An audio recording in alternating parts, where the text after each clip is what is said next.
नमस्कार दोस्तों, मैं हूं गौरव और आप देख रहे हैं मार्केट रिपोर्ट। आइए बात करते हैं गोल्ड एमसीएक्स की। दोस्तों, अभी आपकी स्क्रीन के सामने एक गोल्ड एमसीएक्स का चार्ट है जिसमें मैंने 5 मिनट के टाइम फ्रेम को लगाया हुआ है और इसमें जिस तरीके की मूवमेंट लास्ट ट्रेडिंग सेशन में रही और पिछले पूरे हफ्ते हमने जिस तरीके का एक ट्रेडिंग सिनेरियो देखा है, उसे देखते हुए हम ये समझने की कोशिश करेंगे कि आने वाले टाइम में, आने वाले सेशन में वो कौन से प्राइस लेवल है जो इसमें सपोर्ट और रेजिस्टेंस का काम करेंगे और उन्हें देखते हुए हमारा आगे का क्या व्यू है। क्या हमें बाइंग करनी चाहिए, सेलिंग करनी चाहिए या थोड़ा सा वेट करना चाहिए किसी भी ट्रेड में एंटर करने से पहले। तो आइए शुरू करते हैं 5 मिनट के टाइम फ्रेम पे गोल्ड एमसीएक्स का चार्ट। दोस्तों, लास्ट ट्रेडिंग सेशन की अगर हम बात करें, हमने जिस तरीके का एक ट्रेंड देखा, मार्केट में एक फ्लैट टू निगेटिव ओपनिंग से स्टार्ट किया था और वहाँ से एक सेलिंग प्रेशर बना रहा था जिसमें मार्केट ने 48,454 का, आई थिंक यही एक लो प्राइस था जो टच किया। मार्केट ने थोड़ी रिकवरी दिखाई और पूरे टाइम फिर मार्केट एक उस रेंज को होल्ड करके चलता रहा था जिसमें इसने अपनी ओपनिंग दिखाई थी, स्टार्ट की थी। इवनिंग सेशन जैसे स्टार्ट हुआ, डेटा आया और उसने मार्केट को एक बहुत अच्छी स्ट्रेंथ के साथ ऊपर ले जाना शुरू कर दिया।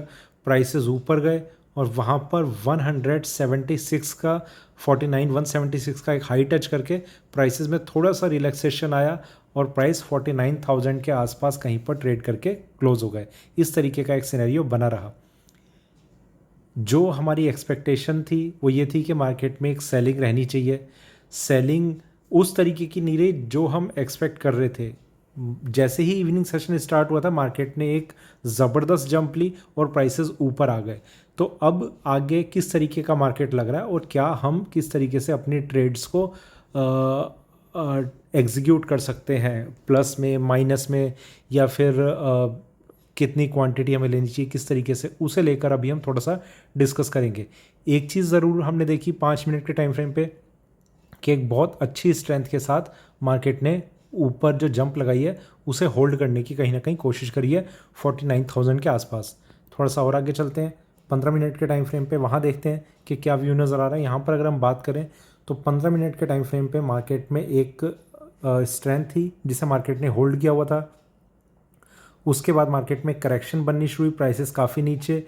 यहाँ पर इसने इस रेंज को बहुत स्ट्रांगली होल्ड करके रखा। जैसे ही इस रेंज को ब्रेक करा, वो उसी टाइम करा था जब मार्केट में इवनिंग सेशन स्टार्ट हुआ, एकदम से एक जंप लगाई और मार्केट ऊपर से ऊपर जाकर फिर थोड़ा सा नीचे आया है। करेक्शन बहुत ज़्यादा नहीं आई है। आप ये समझ लीजिए कि 200 रुपये के नीचे एक करेक्शन दिखाई है, 200 रुपये के आसपास। यहाँ 176 का एक हाई था और यहाँ पर शायद 70 या 60 के आसपास तक का कुछ ये लो लगा होगा। तो ये 200 पॉइंट तक की एक करेक्शन के बाद मार्केट वहीं क्लोज हो गया। जो जंप थी वो इसने अपने लोएस्ट पॉइंट से करीब करीब 750 पॉइंट तक की लगाई है और जंप काफ़ी अच्छी थी। और आगे चलते हैं 1 घंटे के टाइम फ्रेम पे। यहाँ पर अगर हम देखें तो मार्केट में एक इस तरीके का एक सिनेरियो बना रहा जो जिगजैग पैटर्न था। प्राइसेस ऊपर गए, वहाँ से नीचे आए, सपोर्ट लिया और ऊपर, और फिर उस स्ट्रेंथ को मार्केट ने होल्ड करने की कोशिश करी। वहाँ से मार्केट में एक अच्छी करेक्शन और उसके बाद मार्केट में थोड़ी सी जंप और मार्केट अभी हल्का सा एक करेक्शन दिखा के क्लोज हो गया। आगे की क्या एक्सपेक्टेशन? देखिए दोस्तों, यहाँ पर जिस तरीके के बिहेवियर मार्केट में रहते हैं, देखिए मैं हर ट्रेडर को उसका बिहेवियर देखता हूँ कि किस तरीके की उसकी पोजीशन है और क्या वो ट्रेडर सोच रहा है अपनी पोजीशन को लेके। यहाँ पर देखिए बाइंग थी या सेलिंग थी। बहुत सारे ट्रेडर्स ऐसे हैं जो बाइंग को लेकर भी क्वेश्चन कर रहे थे जब मार्केट यहाँ से नीचे आया था। अभी मार्केट ने थोड़ी सी जंप ली है तो यहाँ पर जिनकी पोजीशन ऊपर थी वो थोड़ा सा अपने आप को सेफ फील कर रहे हैं और अब वो ट्रेडर फंस चुके हैं जिनकी पोजीशन यहाँ पर क्रिएट हुई है। अब आगे जिस तरीके का हम पैटर्न देख रहे हैं उसमें मैं आपको एक चीज़ बताता हूँ। ये मार्केट ने करेक्शन दिखाई थी 1000 पॉइंट की, उसके बाद ये एक जंप आई है लगभग 500 पॉइंट की। मैं क्लोजिंग से बात कर रहा हूँ। तो ये कोई बहुत बड़ी चीज़ नहीं है कि मार्केट ने एक अनएक्सपेक्टेड, मतलब एक ऐसी चीज़ दिखा दी है जो मार्केट में हम एक्सपेक्ट नहीं करते। बहुत इजीली ये चीज़ हम एक्सपेक्ट कर सकते हैं कि इतनी करेक्शन के बाद मार्केट ने रिकवरी दिखाई। ये इंट्राडे फ्लक्चुएशन है, इसके अलावा अभी मार्केट के ट्रेंड में कोई मेजर बदलाव नहीं है। इतना ज़रूर है कि मार्केट ने इंट्राडे में स्ट्रेंथ ली है, उस चीज़ को बिल्कुल चार्ट्स पे अच्छे से देखा जा सकता है। इंट्राडे में एक स्ट्रेंथ मार्केट ने दिखाई हुई है जिसे मार्केट अभी तक होल्ड करने की कोशिश कर रहा है, पर ट्रेंड में कोई बदलाव आ गया हो कि मार्केट ऊपर जाना शुरू कर चुका है, इस तरीके के साइन अभी चार्ट्स पे कोई नहीं है, और वो शायद तब तक नहीं है जब तक मार्केट अपने इस हाई प्राइस को ब्रेक नहीं कर देगा। बहुत स्ट्रांगली मार्केट ने उस रेजिस्टेंस को क्रिएट किया हुआ है, उसे लेकर अभी हम आगे का व्यू कंसिडर करेंगे। ठीक है, थोड़ा सा और आगे चलते हैं 4 घंटे के टाइम फ्रेम पे, वहाँ देखते हैं कि क्या व्यू नज़र आ रहा है। यहाँ पर अगर हम बात करें तो 4 घंटे के टाइम फ्रेम पे मार्केट में एक स्ट्रेंथ, कंसोलिडेशन, फिर स्ट्रेंथ, प्राइसेस ऊपर, यहाँ से थोड़ी सी करेक्शन, मार्केट ने एक रिकवरी दिखाई। 49,020 इसका लास्ट ट्रेडिंग प्राइस है, और इसके बाद जो एक्सपेक्टेशन है, देखिए मंडे ट्यूसडे कुछ मार्केट इस तरीके का एक रिएक्शन दिखा सकता है कि अपनी इस पोजीशन को मार्केट कंसोलिडेट करने की कोशिश करे, फर्दर अपसाइड को मार्केट होल्ड करने के लिए कोशिश अगर करता है तो वो मुश्किल रह सकता है, वीकनेस पॉसिबली आ सकती है। जो सबसे ज़्यादा पॉसिबल लग रहा है वो ये कि मार्केट शायद थोड़ी सी और स्ट्रेंथ दिखा दे, और साथ ही साथ उस स्ट्रेंथ को मार्केट होल्ड नहीं कर पाएगा, और एक रेंज में मार्केट अपने आप को होल्ड करने की कोशिश करेगा। ये सेशन एटलीस्ट मंडे का तो मैं एक्सपेक्ट कर ही रहा हूँ, हो सकता है ट्यूसडे तक भी इस तरीके का सेशन हमें देखने को मिले। और थोड़ा सा हम आगे चलते हैं डेली चार्ट्स पर, वहाँ देखते हैं कि किस तरीके का व्यू हमें सामने नज़र आ रहा है।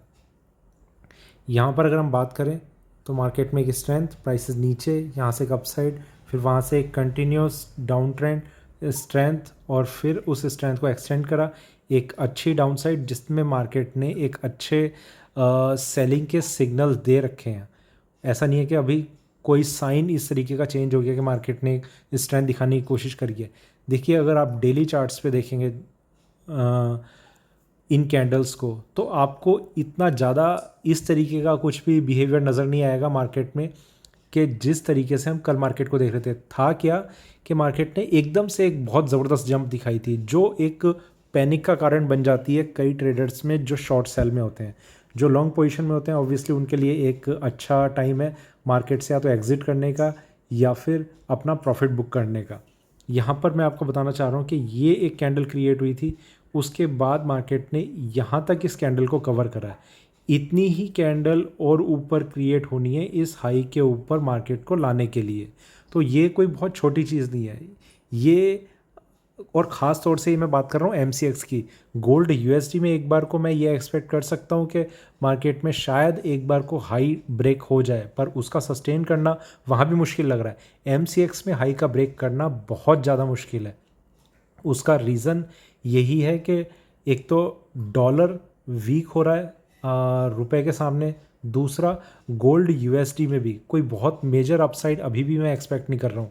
मार्केट में एकदम से एक सडन मूवमेंट आई है क्योंकि एक करेक्शन जो थी वो काफ़ी हैवी थी। अभी मार्केट ने एक अपसाइड दिखाई है, इसे मार्केट सस्टेन कर पाएगा इन लेवल्स पे, ये हमें देखना होगा। जो हम देखेंगे अभी मंडे ट्यूसडे 2 ट्रेडिंग सेशन में इस चीज़ को और ज़्यादा हम क्लियर तरीके से थोड़ा सा देख पाएंगे। और थोड़ा सा आगे चलते हैं वीकली चार्ट्स पे, वहाँ देखते हैं कि क्या व्यू नज़र आ रहा है। यहाँ पर अगर हम देखें तो मार्केट में एक अच्छी स्ट्रेंथ है, एक स्ट्रॉन्ग बुल रन, प्राइसेस बहुत अच्छे से ऊपर, फिर मार्केट में एक करेक्शन। इस अप ट्रेंड में आप एक चीज़ यहाँ देखेंगे, देखिए ये चीज़ें बहुत ज़्यादा तो मैं इस तरीके से अभी नहीं बोलता कि मार्केट में टर्न लेने का एक बहुत मेजर साइन है, पर फिर भी यहाँ पर हम देख रहे हैं कि विक साइज़ इस कैंडल का काफ़ी ज़्यादा ऊपर है। इससे पहले ये यहाँ पर था, ये एक टर्निंग पॉइंट हो सकता था, पर ये हुआ नहीं। मार्केट ने इसके बाद इतनी जंप दिखा दी, अब ये एक टर्निंग पॉइंट होता हुआ भी नज़र आ रहा है। ये विक साइज़ काफ़ी ज़्यादा है वीकली कैंडल को अगर हम कंसिडर करेंगे, तो यहाँ से मार्केट अगर इस हाई को ब्रेक नहीं भी कर पाता तो धीरे धीरे 1-2 हफ्ते में ही सही मार्केट में एक अच्छा डाउन ट्रेंड हमें देखने को मिल सकता है। गोल्ड पे मैं अब तब तक बिल्कुल भी बुलिश नहीं हो पाऊंगा जब तक मार्केट एक फ्रेश हाई नहीं लगा देता। तो वो देखना है कि मार्केट में फ्रेश हाई लग पाता या नहीं लग पाता। और उससे पहले ऐसा नहीं है कि हम सेलिंग की पोजीशन को एकदम से लेते चलेंगे कि मार्केट ऊपर आ रहा है और सेल करते चलें, इस तरीके से भी नहीं। लेवल्स को हम ज़रूर कंसिडर करके चलेंगे हर बारी। वापस चलते हैं 15 मिनट के टाइम फ्रेम पे, उन लेवल्स को अब हम थोड़ा सा डिस्कस करते हैं जो हमारे लिए अब आने वाले सेशन में इंपॉर्टेंट हो सकते हैं। यहाँ भी देखिए 15 मिनट के सेशन पे भी मैं आपको एक चीज़ बताता हूँ। जो करेक्शन आई थी ये यहाँ से यहाँ तक जो मार्केट ने रिकवरी दिखाई है वो इसी लेवल से यहाँ तक रिकवरी दिखाई है। तो ये रिकवरी है सिर्फ, ये मार्केट की स्ट्रेंथ इंट्राडे में ज़रूर है पर इसे पोजिशनल स्ट्रेंथ नहीं करके देखा जा रहा। यहाँ पर जो सबसे पहला सपोर्ट लेवल है, जो अगर मार्केट ब्रेक कर देता है तो मार्केट में वापस इस हाई का ब्रेक होना भी बहुत ज़्यादा मुश्किल हो जाएगा। वो कौन सा लेवल है? वो लेवल है यहाँ पर 48,850। अब अगर ये प्राइस ब्रेक हो जाता है इंट्राडे में तो मार्केट का वापस इस हाई को ब्रेक करना काफ़ी ज़्यादा मुश्किल हो सकता है। अगर ये लेवल ब्रेक नहीं होता तो मार्केट में ज़रूर एक इस तरीके की सिचुएशन रह सकती है कि मार्केट एक और थोड़ा सा हाई लगाने की कोशिश कर सकता है। इसकी पॉसिबिलिटी अभी बनी हुई है। ठीक है, 850 अगर ब्रेक होता है तो मार्केट में करेक्शन के साइन विद सम कंसोलिडेशन इस तरीके का एक पैटर्न स्टार्ट हो जाएगा, जहां पर मार्केट में एक डाउन साइड को काफ़ी स्ट्रांगली मार्केट लेके आगे चल सकता है। वो कौन सा लेवल है? वो लेवल है 48,560।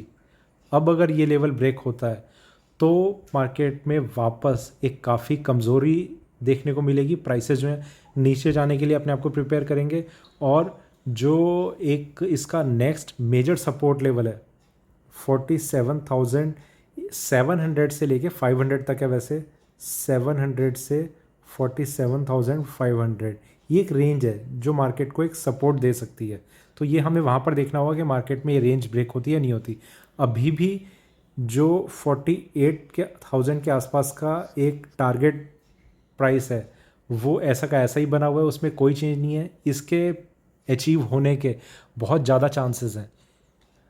कुछ क्लाइंट्स हैं मेरे जो शॉर्ट सेलिंग में इसमें है और जो थोड़े से मतलब M2M उनका लॉस अभी तक बन रहा है, पर एक्सपेक्टेशन इसी तरीके की है कि मार्केट यहाँ से वापस टर्न लेगा और मार्केट नीचे जाने के लिए अपने आप को रेडी करेगा।